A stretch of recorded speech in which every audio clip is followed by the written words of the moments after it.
Mes chers collègues, je vous propose de démarrer les travaux de notre conseil, même si nous avons plaisir à voir de nombreux élus qui ont siégé pendant un certain nombre d'années dans notre assemblée. Je vous propose de démarrer nos travaux. En votant la désignation du secrétaire de séance, je propose Madame Devara, qui sera assistée comme secrétaire auxiliaire de Monsieur Riwal. L'ordre du jour définitif de la séance comprend 24 points et nous avons à faire voter la procédure d'urgence puisque 2 dossiers nous sont parvenus tardivement, nous étaient envoyés tardivement par le secrétariat général du Conseil de Paris, 2 dossiers qui concernent le dispositif Paris Jeunes Vacances que beaucoup d'entre vous connaissent et que nous évoquerons rapidement en raison de l'urgence. Bon, de toute façon, ce sont des dossiers qui ont été votés en Conseil de Paris, mais j'ai pas souhaité les repousser. Je vous propose d'adopter l'extrait de délibération de notre dernier Conseil d'arrondissement qui s'est déroulé le mercredi 2 novembre 2022.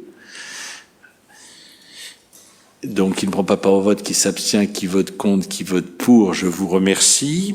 Alors, nous avons une délibération DJS 30 qui était adoptée justement lors de notre précédent conseil.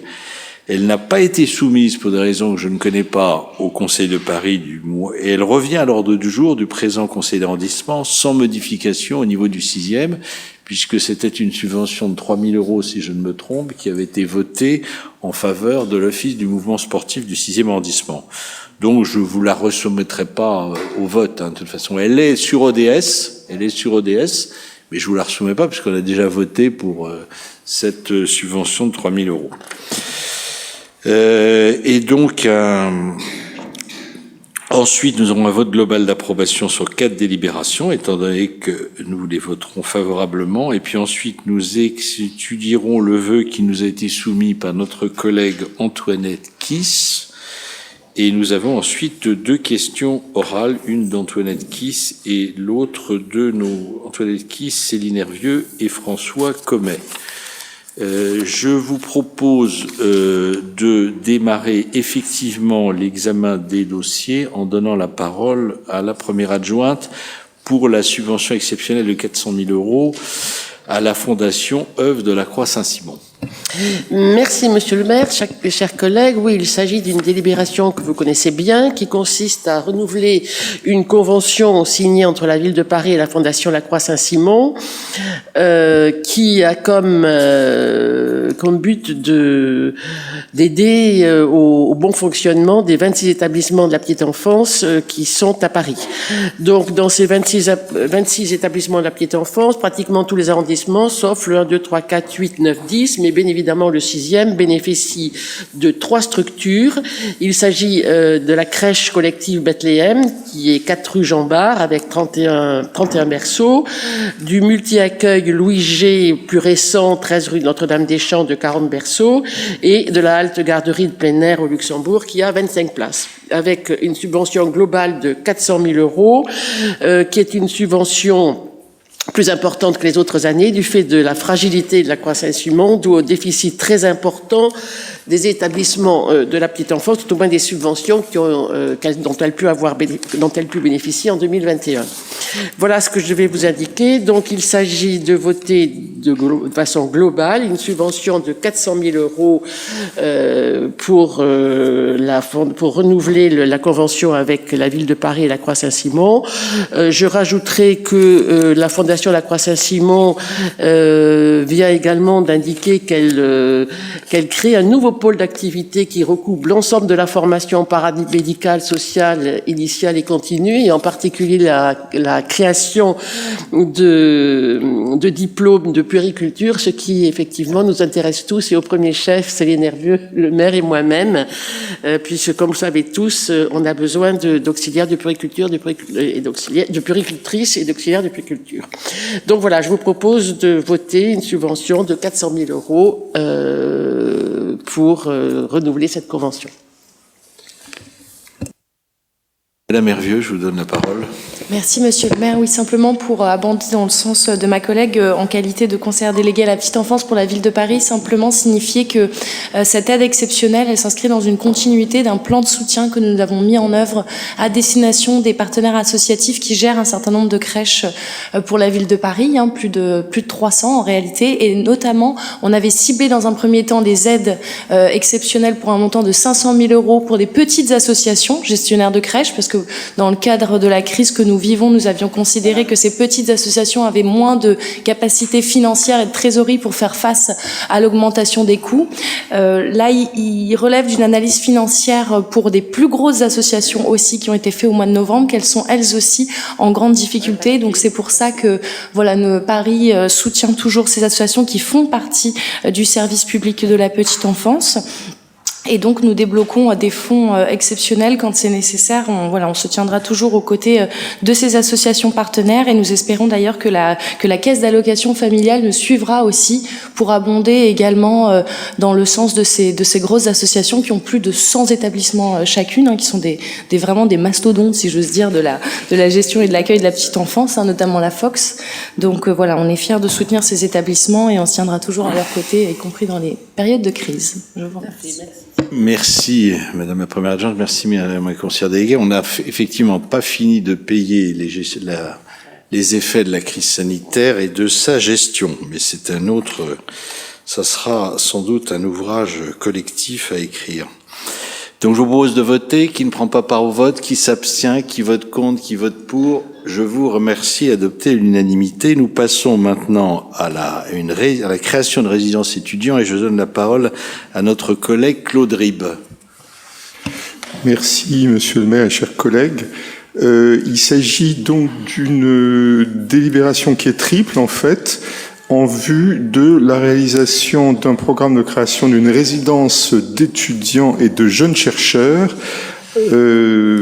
avec 49 logements plus et 14 logements PLS, le projet étant porté par la RIVP. Il s'agit de logements qui appartiennent aujourd'hui à la chancellerie des universités. Ces logements, ces trois immeubles, en fait, sont situés au 37, 39 et 41 rue Jacob. Alors, bien évidemment, la chancellerie avait souhaité céder à un opérateur social ces trois immeubles pour y installer une résidence d'étudiants et jeunes chercheurs, et on ne peut que s'en féliciter. Néanmoins, je tiens quand même à faire trois observations. Il y a trois délibérations, si j'ose dire en une, que nous devons voter. La première concerne la subvention qui est de 2 535 800 €. J'observe que dans cette délibération, on ne précise pas que ces logements seront bien attribués à des jeunes étudiants et à des chercheurs.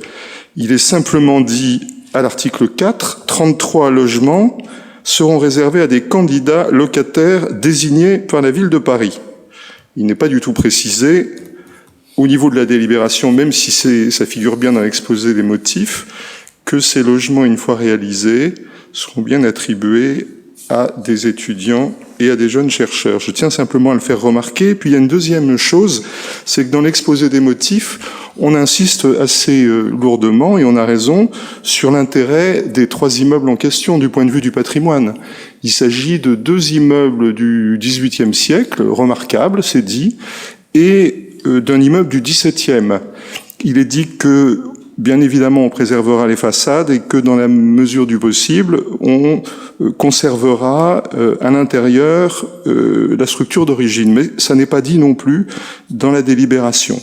Donc, sous réserve de ces remarques, je dirais également que l'article 2 m'étonne, puisque il est dit que pour ce programme, la RIVP bénéficiera d'une subvention municipale et que la dépense correspondante sera imputée au budget de la ville pour les exercices 2022 et suivants, ce qui me paraît un peu flou.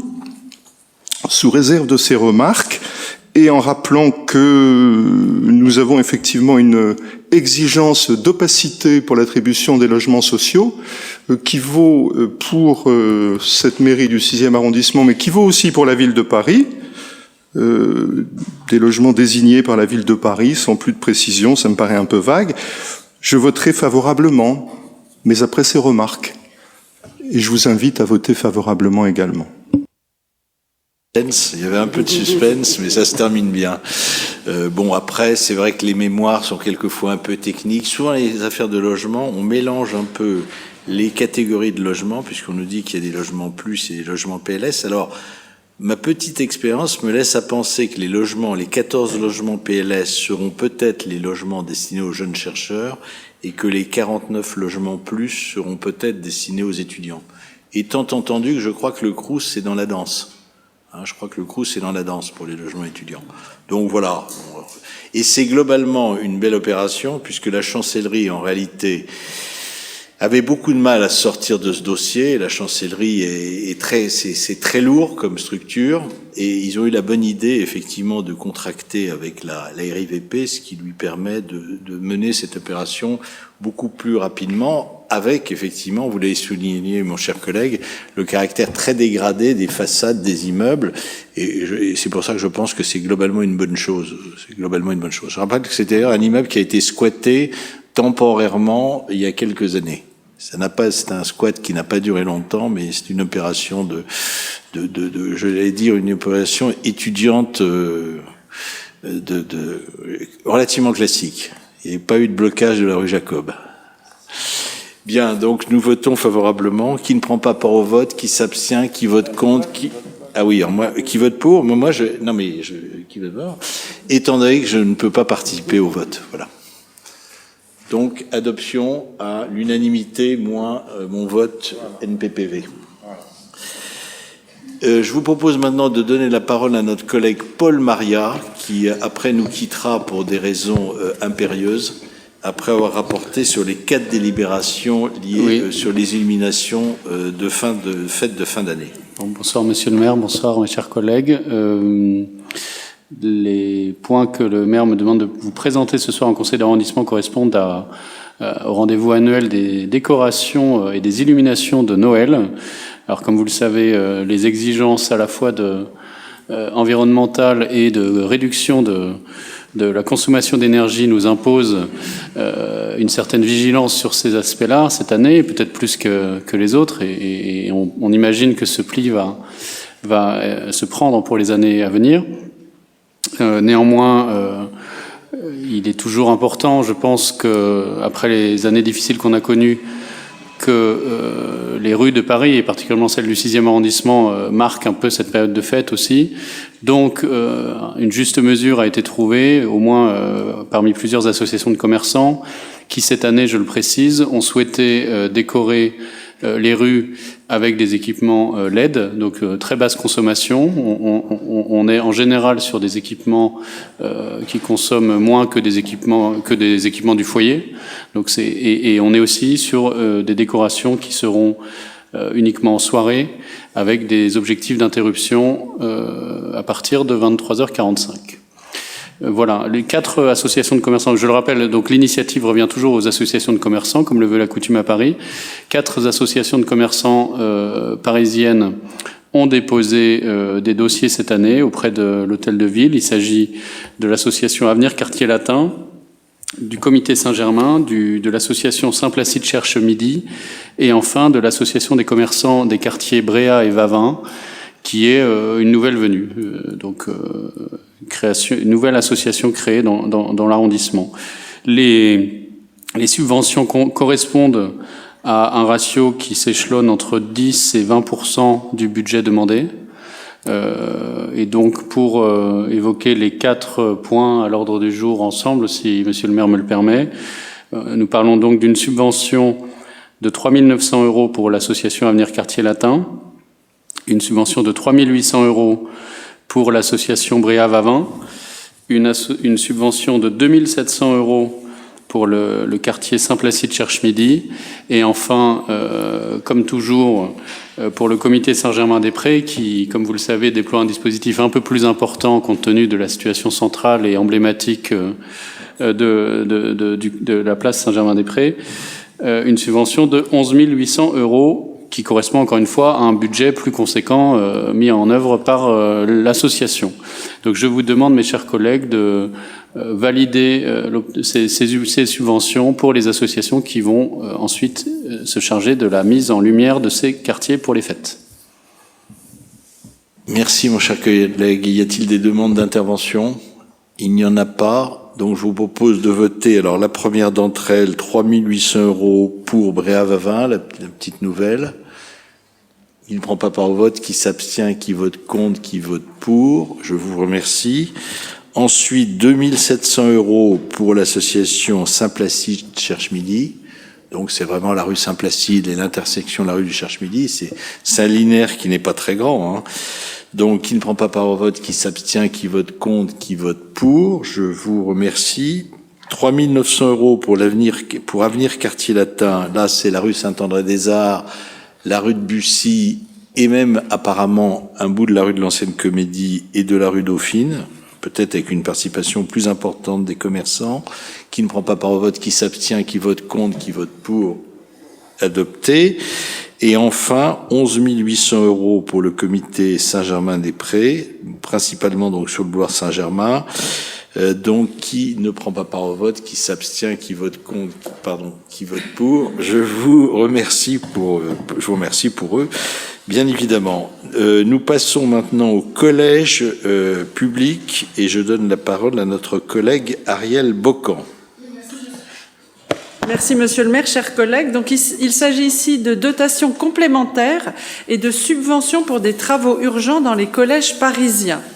Dans les dotations complémentaires de fonctionnement d'un montant total de 508 160 €, nous sommes concernés par 11 000 € pour le collège Prévert, 8 000 € pour la viabilisation et 3 000 € en frais de résiliation des contrats de location des copieurs. Pour les subventions, par contre, des travaux urgents, le 6e n'est pas concerné. Je vous demande donc de voter favorablement cette subvention pour le collège Prévert. Merci, mes chers collègues. S'il n'y a pas de demande de prise de parole, je vous propose de voter. Donc, qui ne prend pas part au vote, qui s'abstient, qui vote contre, qui vote pour. Je vous remercie. Et nous passons maintenant à la subvention annuelle que consent la ville de Paris, direction des affaires scolaires, à la caisse des écoles du 6e arrondissement. Je donne la parole à notre collègue Iris Berthomier. Merci, Monsieur le maire. Alors, la subvention que je vous présente est une subvention d'un montant de 900 000 € qui a pour objet la restauration scolaire, périscolaire et extrascolaire et un avenant à la convention pluriannuelle d'objectifs et de financement 2022-2024. Alors, il y avait pas mal de choses à mettre en balance pour déterminer le montant de la subvention et notamment, évidemment, la hausse des prix des matières premières, des alimentaires, énergétiques et l'augmentation également des salaires, puisque l'inflation a pour objet, pour impact, une augmentation automatique en réalité indexée sur l'augmentation du SMIC. Et donc, ça a eu un fort impact sur la masse salariale de la caisse des écoles. Et il y avait la volonté que la grille tarifaire reste inchangée, ce qui sera le cas pour l'année scolaire 2022-2023. C'est pour ça que la subvention accordée à la caisse des écoles est du montant de 900 000 €, donc comme je vous le disais. La qualité de la restauration scolaire ne sera donc pas impactée et la convention pluriannuelle d'objectifs et de financement qui prévoyait donc des échéances régulières et notamment en matière de suppression de l'usage des matières plastiques, lutte contre le gaspillage, gestion des biodéchets, tout ça pourra être mis en œuvre en temps et en heure comme la convention le prévoyait. Et c'est ce que je voulais vous présenter ce soir. Donc, je vous invite, chers collègues, à voter favorablement cette subvention de 900 000 € pour la caisse des écoles du 6e arrondissement. Et nous reparlerons bien sûr de cette affaire lors du comité de gestion de la Caisse des écoles pour les élus qui y siègent dans quelques jours. Donc je vous propose de voter favorablement. Donc qui est pour? On va directement. Ah pardon, vous voulez exprimer? Simplement faire une petite remarque sur cette dotation pour la Caisse des écoles. Moi, je m'en réjouis, comme vous l'avez dit, Madame Berthomier, simplement préciser quand même à cette Assemblée que la Ville de Paris a fait un choix politique fort qui n'est pas anodin. Dans le cadre de l'inflation, comme vous l'avez dit, du coût des matières premières et des produits d'alimentation, la Ville de Paris a fait le choix de ne pas augmenter les tarifs de cantine. C'est un vrai choix budgétaire. Hein. Beaucoup de collectivités ont décidé de le faire, hein, d'augmenter les coûts pour les familles. Nous, à Paris, nous gardons notre échelle et nous tenons à ces tarifs de cantine scolaire parce que bien souvent, pour certains élèves, alors c'est peut-être pas le cas dans le 6e, mais encore, parfois c'est le seul repas complet dont disposent certains enfants. À Paris, c'est encore une réalité. Donc voilà, on tenait beaucoup à affirmer, et moi je veux relayer dans notre arrondissement cette prise de position politique qui a été celle de la maire de Paris et que je salue pour l'ensemble des petits Parisiens qui pourront en bénéficier. C'est tout à fait vrai et je remercie l'adjoint au maire compétent, Monsieur Bloch, tout en faisant remarquer que néanmoins les convives, les jeunes enfants et jeunes filles du 6e arrondissement participent assez largement aux tarifs les plus élevés de la grille. Hein. Donc, je dirais qu'il y a un retour sur investissement qui est relativement important. Enfin, on peut signaler effectivement que la grille n'augmentera pas, la grille des tarifs. Et c'est d'autant plus appréciable qu'effectivement, beaucoup de familles du 6e auraient été directement impactées. Après, ce qu'on peut également dire, c'est que on essaie, mais ça j'anticipe sur le comité de gestion, on essaie d'avoir des repas relativement équilibrés dans leur qualité, et ça c'est aussi une dimension assez importante. Parce qu'on sait très bien que les jeunes enfants, on leur sert pas toujours ce qu'ils souhaiteraient qu'on leur serve et ce qu'ils exigent de leurs parents à la maison. Tous les pères et les mères de famille qui sont là et le comprendront évidemment, et même ceux qui s'intéressent, et tous ceux et celles qui s'intéressent à ces problèmes. On a voté? Non? On va voter. Qui ne prend pas part au vote? Qui s'abstient? Qui vote contre? Qui vote pour? Je vous remercie. Alors, je redonne la parole maintenant à Ariel Bocan, car nous avons également une convention à approuver. Oui, Monsieur le maire, merci. Donc, il s'agit d'une convention avec les 17 caisses des écoles pour la restauration pendant les stages Paris Sport Vacances. Depuis 2001, Paris Sport Vacances organise des stages de 5 jours pour les 7-17 ans pendant les vacances scolaires. Les repas sont confiés aux caisses des écoles des arrondissements concernés et on parle entre de 20 à 60 repas par jour. Une convention a été signée entre la DJS et les caisses des écoles et la présente convention se termine à l'été 2022. On nous propose de signer ici une nouvelle convention avec reconduction tacite sur 3 ans. Jusqu'à présent, c'était reconduction sur 2 ans. Les caisses des écoles préparent le déjeuner et le goûter, aussi pour les stagiaires et les éducateurs sportifs. Le prix du repas revient à 8,23 €. Tous les ans, le tarif sera revalorisé et je vous demande donc d'autoriser la signature de cette convention avec les caisses des écoles. Je vous remercie. Qui n'appelle pas, sauf si un certain ou certaines parmi vous voulaient intervenir, mais je vous propose de l'adopter, bien évidemment. Chacun en est d'accord, murmure d'approbation. Je vous remercie. Alors nous allons passer maintenant à l'examen du point 13, et c'est Charles Flaubert, en tant que maire adjoint chargé de la sécurité, qui va rapporter. Alors je voulais simplement vous signaler que Paul Maria nous avait quittés. Bon, il est un peu provisoirement, il était un petit peu souffrant, et donc il a donné pouvoir à son collègue et voisin immédiat, Claude Ribes.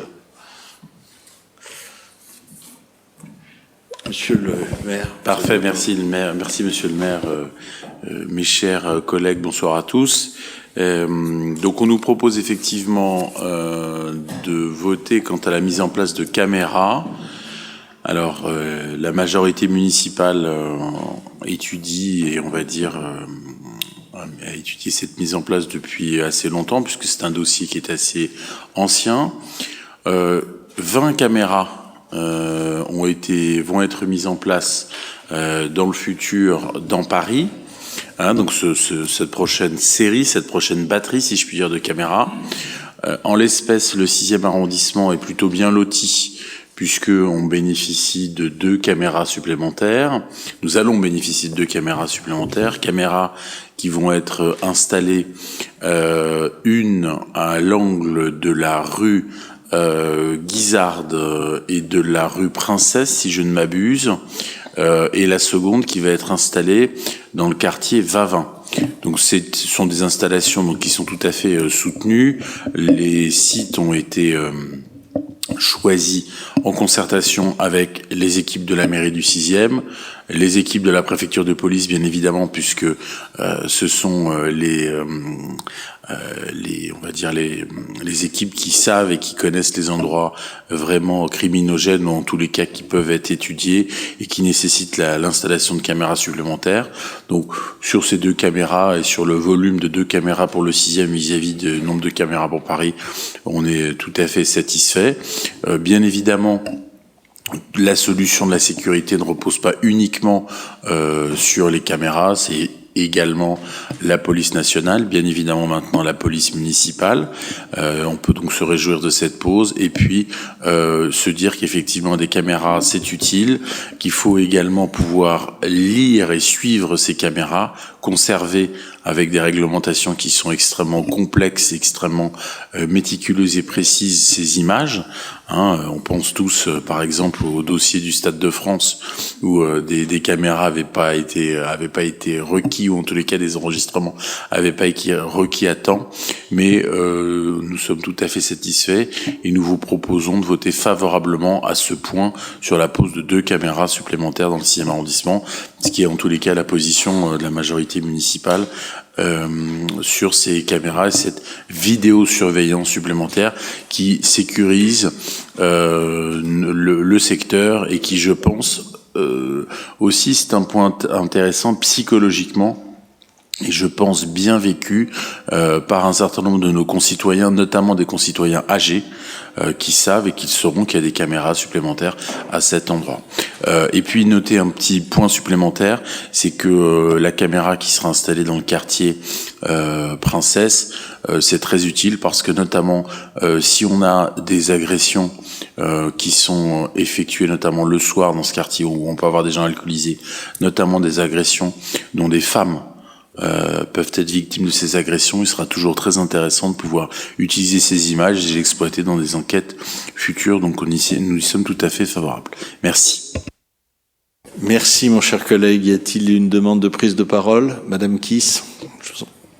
Oui, alors les écologistes voteront contre cette délibération parce que la vidéoprotection, il n'y a pas réellement de... Comment dire, les études divergent concernant leur efficacité, que ce soit au niveau de la prévention, au niveau de la délinquance ou de la criminalité. En plus, c'est un coût financier qui n'est pas anodin et nous pensons qu'il faut mieux investir plutôt au niveau de la prévention ou au niveau des effectifs de la police, avoir plus d'humains sur les terrains. En plus, c'est un coût en termes de liberté civile. On s'habitue petit à petit à ce genre de dérive au niveau de la vidéoprotection. Il suffit de voir le modèle chinois, donc c'est quelque chose qui n'est pas anodin et qu'il faut interroger. Donc pour cette raison, je voterai contre. Merci ma chère collègue. Je prends en note tout à fait votre position qui est conforme effectivement à la position du groupe écologiste dans sa durée. Alors vous évoquez le modèle chinois, je crois qu'on en est très très loin. Et heureusement, les portes de cette salle ne sont pas enchaînées. Je ne sais pas si quelqu'un a la Covid 20 ou 21, mais bref. Bon, après, on n'a que 2 caméras. Il y a que 2 caméras qui sont installées. L'une, comme l'a très bien dit Charles Flaubert, dans le quartier dit de la Soif, où il y a quand même eu, notamment rue Princesse, de nombreuses dérives. On le sait tous au cours des dernières années. Alors il y a des dérives sympathiques liées à des événements festifs, à des matchs, et puis il y a aussi des dérives un peu moins sympathiques. Et là, d'ailleurs, c'est à la demande expresse de la préfecture de police, puisque je rappelle que ces rues Princesse, Canette, Guisarde sont sous la responsabilité expresse de la préfecture de police parce que ce sont des rues proches du Sénat, donc on est près d'un lieu de pouvoir, et donc il y a une responsabilité particulière de la préfecture de police. On le sait, et notamment lorsqu'il s'agit de mettre des terrasses estivales, difficiles par définition, puisque les trottoirs sont très étroits, ça demande il y a une gymnastique calculée, enfin complexe, entre la mairie de Paris, la mairie d'arrondissement et la préfecture de police. Et puis la seconde, c'est sur la place Bréa-Vavin, où on a des regroupements de jeunes depuis un certain temps. Donc là aussi, on a un terrain assez sensible, d'une autre nature, mais qui peut avoir des effets intéressants. Tout ça dans le respect des règles, qui sont des règles, comme vous le savez, dans notre pays, qui sont excessivement contraignantes et très contrôlées. Mais je respecte totalement votre prise de position. S'il n'y a pas d'autres demandes de prise de parole, je vous propose de voter. Donc, qui ne prend pas part au vote? Qui s'abstient? Qui vote contre? Madame Kiss. Qui vote pour? Donc, le reste des conseillers adoptés à la majorité. Mes chers collègues, nous allons passer, je vais vous proposer de passer rapidement aux vœux, puisque je vous propose d'adopter les deux délibérations de Paris Jeunes Vacances qui nous ont été transmises tardivement et qui sont classiques. L'une concerne le réemploi de sommes qui n'ont pas été employées au titre de l'année 2022, et l'autre, c'est la reconduction du dispositif pour 2023 avec 18 bourses pour le 6e arrondissement. Donc, je vous propose de les adopter toutes les deux, et également vote global d'approbation sur les points 16, 17, 18 et 19, qui ne posent pas de difficultés. Donc, je vous propose de passer à l'exposé maintenant du vœu de Madame Kiss. Est-ce que vous voulez révoquer ce vœu, Madame, ma chère collègue? Très brièvement, pour dire que c'est une façon d'aller plus loin dans la transparence et dans l'implication des citoyens de l'arrondissement dans l'information du chiffre et des verbalisations, sachant qu'il serait anonymisé, donc il y aurait aucune atteinte à la vie privée ou quoi que ce soit. Juste une façon de savoir ce qui se passe dans l'arrondissement et aussi de pouvoir faire des points et des bilans de l'action de notre police municipale. Je vous remercie. Alors, nous allons voter favorablement ce vœu, ma chère collègue, puisque sur le plan de la transparence, pour vous rejoindre, on n'a aucune difficulté. Après, j'ai longuement hésité. Pourquoi? Parce qu'en réalité, la police municipale est en formation, elle est en cours de déploiement. D'ailleurs, avec Monsieur Riwal, on est en train de pousser au maximum pour que cette police municipale s'installe le plus rapidement possible et avec Charles Flaubert au premier étage de la cour, située dans la cour, où il y a des locaux de 200 mètres carrés qui vont les accueillir.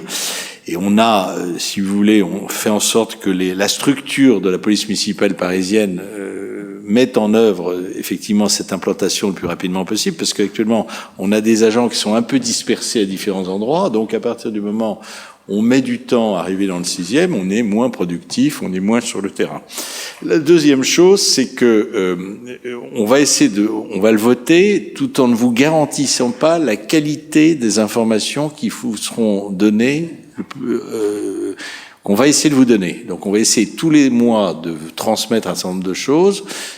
Monsieur Jean-Alphonse, qui est le responsable de la police municipale, si vous avez des questions, répondra, vous nous ferez passer un mail et puis on répondra à vos questions, et après on verra effectivement dans un deuxième temps si on peut les mettre en ligne. Pourquoi je vous dis ça? Parce que effectivement les statistiques actuelles ne prennent pas en compte toutes les contraventions qui peuvent être données, dans la mesure où vous avez actuellement sur le terrain du 6e l'action de la division proprement dite de la police municipale, principalement le jour. Mais il arrive que pour des raisons d'effectifs, vous ayez l'intervention des services centraux des PMP qui peuvent passer sur le 6e arrondissement à certaines heures de la nuit. Donc, vous voyez, il n'y a pas une remontée de statistiques parfaite. Ça nous a été indiqué d'ailleurs par le cabinet de Monsieur Norman, par son chef de cabinet. Ça nous a bien été précisé. Donc, si vous voulez, sur le principe, je pense qu'on peut, je vous propose, mes chers collègues, de voter votre vœu, mais en vous demandant, je dirais, une certaine patience, tolérance et en prenant en compte les éléments que je vous ai donnés. Si vous en êtes d'accord.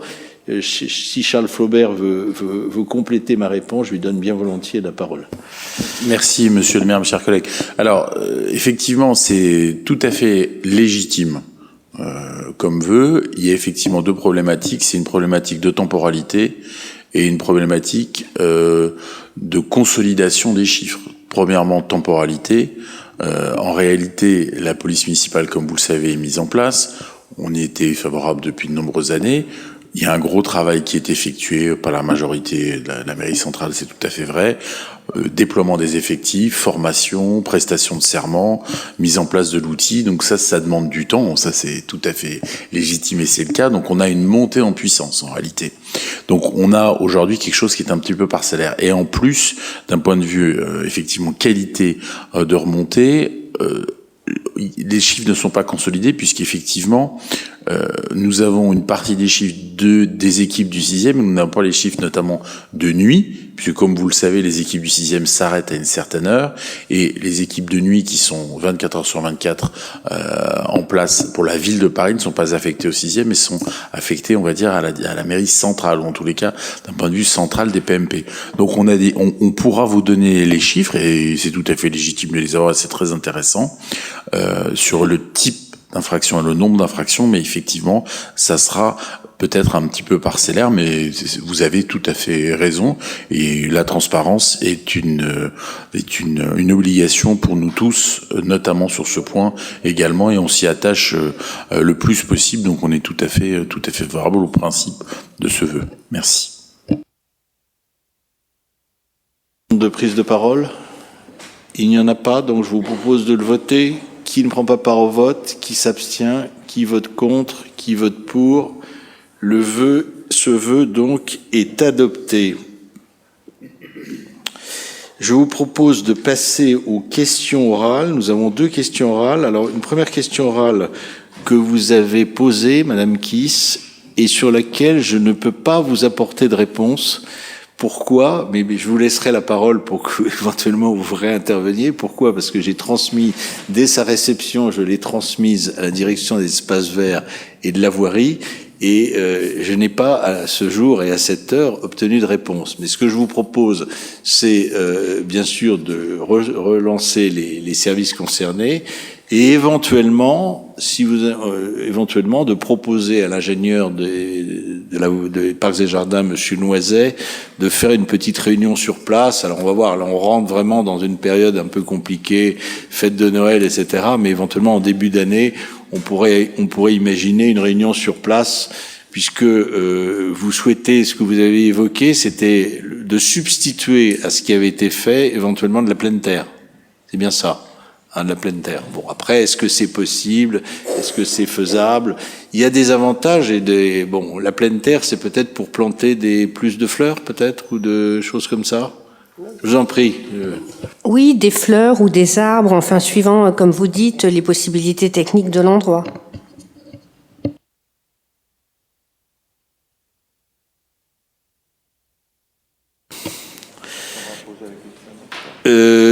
Nous avons une deuxième question qui est présentée par Madame Hervieux, Monsieur Cohen et Madame Kiss. Est-ce que vous voulez, mes chers collègues, est-ce que vous voulez intervenir ou Oui, bien sûr. Rappeler la question, peut-être. Rappeler la question. Donc, effectivement, le 17 mai dernier, le Conseil d'arrondissement avait voté à l'unanimité un vœu pour une prorogation d'un contrat de mise à disposition pour une association, Travail au clair, et la négociation d'un contrat de récupération pour les mégots qui sont collectés dans notre arrondissement afin de les recycler par une autre entreprise qui s'appelle CKFD Environnement.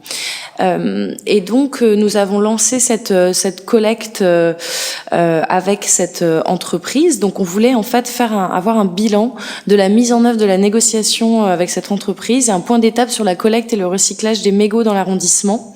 Donc, d'ailleurs, on a dans la pièce Monsieur Jean-Luc Puyot et Nicole Lambert qui ont beaucoup travaillé sur cette question. Donc, je salue leur travail.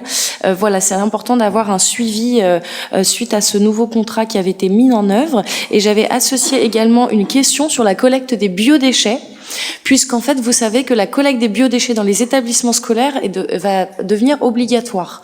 Je crois que c'est au 1er janvier 2024. Donc la ville de Paris est en train de s'organiser pour la collecte, notamment des collèges et des écoles. Par contre, pour les cités scolaires, donc là j'ai un calendrier pour la ville, pour les cités scolaires, c'est la région Île-de-France qui est à la charge de la collecte des biodéchets, sauf que d'après les services de la ville de Paris, les retours que j'ai eus pour l'instant, c'est qu'il n'y a pas de calendrier précis de la région Île-de-France quant à la collecte de ces biodéchets dans les cités scolaires. Donc ça concerne notamment le 6e arrondissement, je pense notamment aux établissements Montaigne. Donc voilà, pour savoir si vous aviez des éléments quant à la collecte de ces biodéchets également. Je vous remercie. Iris Berthemier qui va vous répondre, ma chère collègue. Je vous remercie pour cette question. On est en train de vous distribuer la réponse. Oui.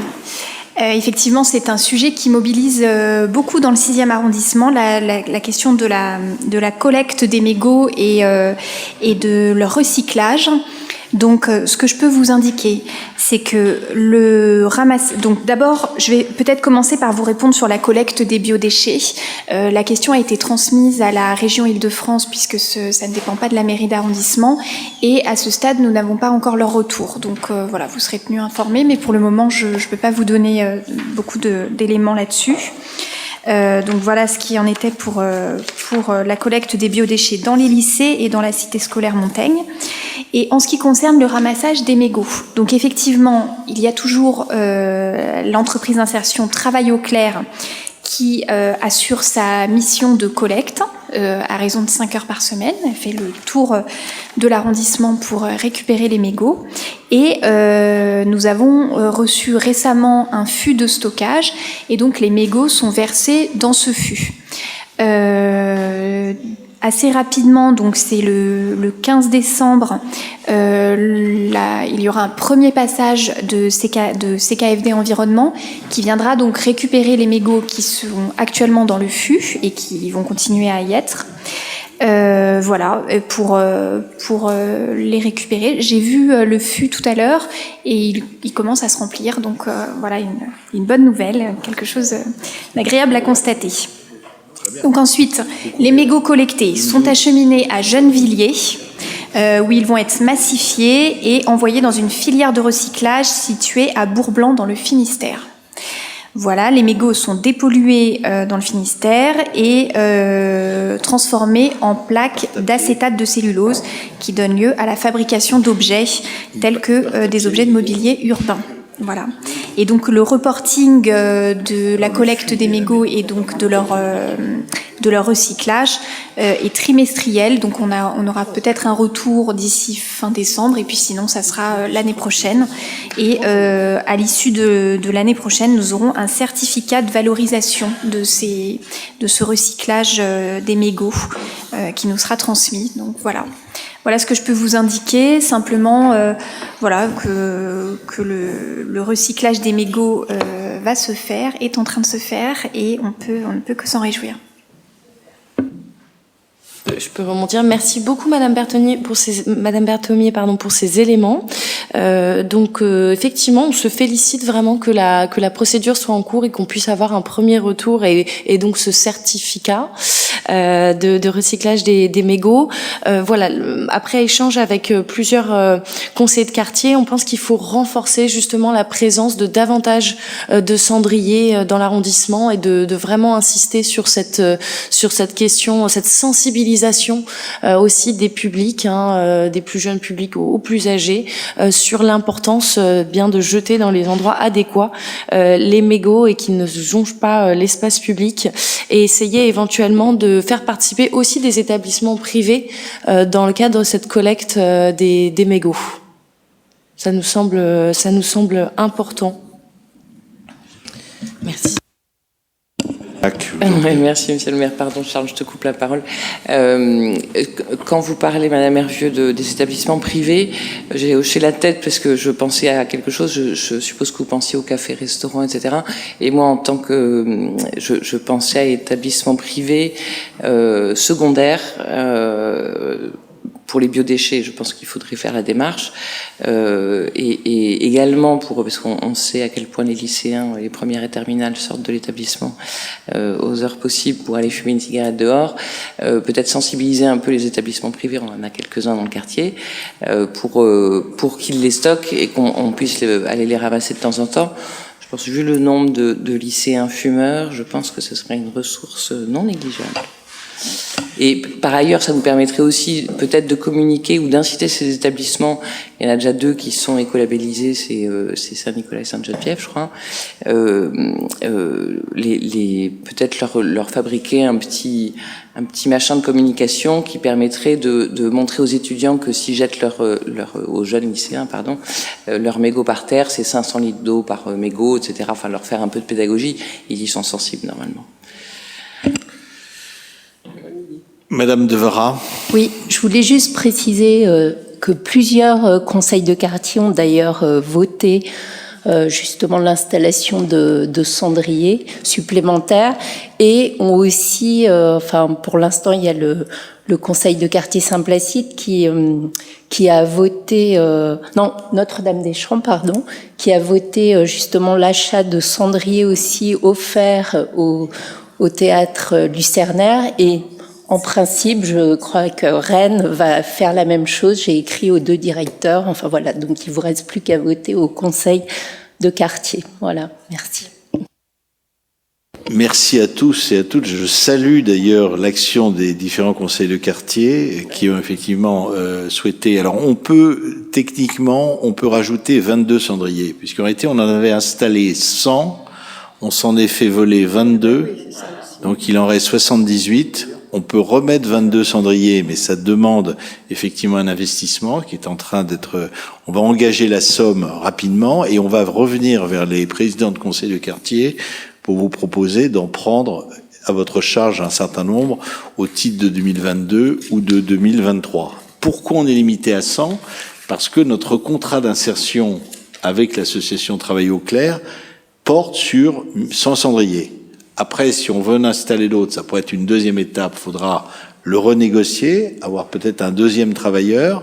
Et ensuite, je note ce qu'a dit effectivement Séverine de Comprignac, et elle a raison.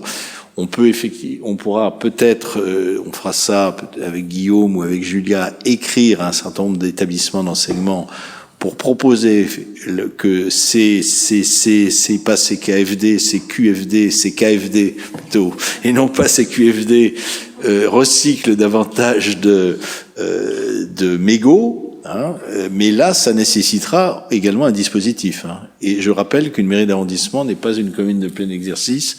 On a donc des petits bras par nature et des moyens financiers limités. Mais je salue l'action des conseils de quartier et je rappelle effectivement que plusieurs conseils de quartier, Rennes, Notre-Dame-des-Champs, ont également accepté de financer des cendriers extérieurs pour un certain nombre d'établissements, du Théâtre du Vieux-Colombier, de mémoire, je cite, Arlequin et également le Lucernaire. Donc c'est plutôt une bonne chose. Séverine, je vous en prie. Juste une petite phrase en plus, je veux pas rallonger davantage le débat. Moi, je suis heureuse que le 6e monte en puissance sur le sujet. Je crois qu'il y a le 9e, Madame Burkli, qui fait énormément de choses dans le 9e. Je sais pas trop dans les autres arrondissements, j'ai pas l'impression que ce soit très développé. Moi, ce que j'aimerais, et je déposerai, je pense, un vœu en ce sens au Conseil de Paris, c'est que la ville s'en saisisse aussi, au-delà des rues sans mégots, et que ça devienne une politique de la ville, parce que c'est comme le dit Monsieur le maire, on n'a pas beaucoup de pouvoir en tant que mairie d'arrondissement, et on n'a que des petits moyens et des petits bras, et ce qui n'est pas le cas de la mairie de Paris, et ça vaudrait le coup de faire ça dans l'entièreté de la ville. Voilà.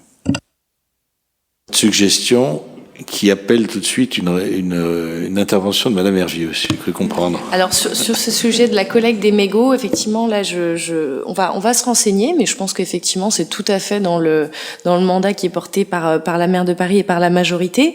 Par rapport à ce que vous disiez sur la question de la sensibilisation des publics scolaires, on n'a pas eu l'occasion d'avoir le débat puisqu'on vient de faire un vote global d'approbation, mais on vote notamment ce soir pour la délibération DPE 45, on va quand même verser 93 000 € de subvention. Alors à l'échelle de Paris, avec 3 associations qui œuvrent pour la prévention des déchets et la sensibilisation des Parisiens, et ça c'est très important. Et donc dans l'exposé des motifs, vous avez notamment une structure pour tout Paris qui s'appelle Unicité, qui est une association pionnière dans le champ du service civique en France. Et donc l'idée c'est de mettre en place à Paris un programme de sensibilisation à la réduction et à la valorisation des déchets, à travers notamment 20 volontaires qui vont être en service civique donc, et qui seront mobilisés 5 jours par semaine pendant 8 mois pour aller à la rencontre de différents publics sur le territoire parisien. Donc sensibiliser les publics scolaires, les habitants, les commerçants sur toutes les questions du réemploi, du tri, du recyclage.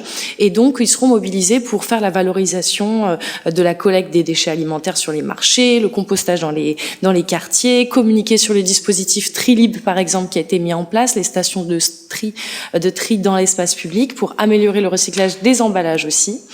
Donc c'est une très bonne disposition, c'est une belle délibération qui mérite aussi d'être soulignée dans le cadre de ce débat.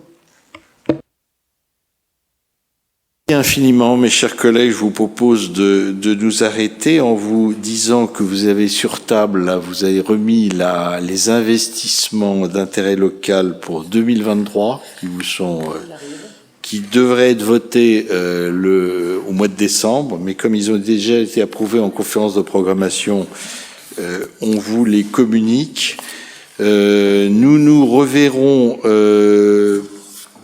pas avant le mois de mars, le 7 mars, puisqu'il y a seulement trois conseils de Paris qui ont été arrêtés, dont les dates ont été arrêtées pour le premier semestre 2023, mars, mai et début du mois de juillet. Mais je vous propose de nous réunir en plénière des conseils de quartier et en SICA, vraisemblablement à la fin du mois de janvier. Sans doute le mardi 24 janvier, mais on vous le confirmera. Et on pourrait, à cette occasion-là, notamment, alors la plénière des conseils de quartier, ça c'est un compte-rendu pour chaque conseil de quartier, donc les présidents et présidentes vont être relancés par Stéphanie Pujarinet pour faire un petit compte-rendu sur l'année, sur l'année 2021. Je crois que c'est toujours, je ne me rappelle plus si 2021 a été fait.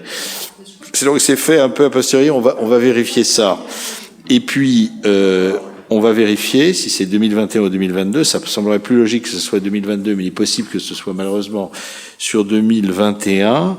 Et puis au SICA, on parlera peut-être, on verra. On parlera peut-être de la deuxième phase de végétalisation de la rue Littré, qui pourrait être présentée à l'ensemble des associations. Et je pense que c'est une bonne chose, même si sans doute les travaux de cette deuxième partie, qui seront une partie importante, puisque la première partie était une partie assez ténue, devront se coordonner avec les travaux des cours Oasis du même groupe scolaire Littré. Donc il y aura sans doute peut-être un petit problème de chevauchement où on différera peut-être l'aménagement de la rue, compte tenu du fait que les cours aux écoles sont prioritaires pour essayer de les réaliser, bien sûr, pendant les vacances d'été.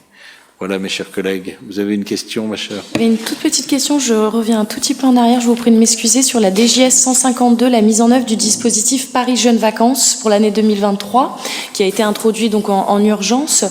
Simplement une petite question, donc pour que tout le monde comprenne, Paris Jeunes Vacances, c'est un dispositif qui a été lancé par la ville de Paris pour permettre à des jeunes jusqu'à 30 ans d'avoir un coup de pouce financier pour partir en vacances. On a encore des jeunes à Paris qui malheureusement ne peuvent pas partir aux vacances. Nous on considère qu'il y a un droit aux vacances et donc c'est très important, c'est un coup de pouce financier. Donc visiblement c'est à la charge des arrondissements, donc je crois que de la dernière fois on avait bénéficié, ou c'est cette fois-ci, de 18 chèques pour le 6e. C'est Madame Bocan qui se charge chaque année de mettre en place la petite commission et qui... Alors voilà, il parlait d'une commission d'attribution d'aide, donc c'était savoir qui composait cette commission.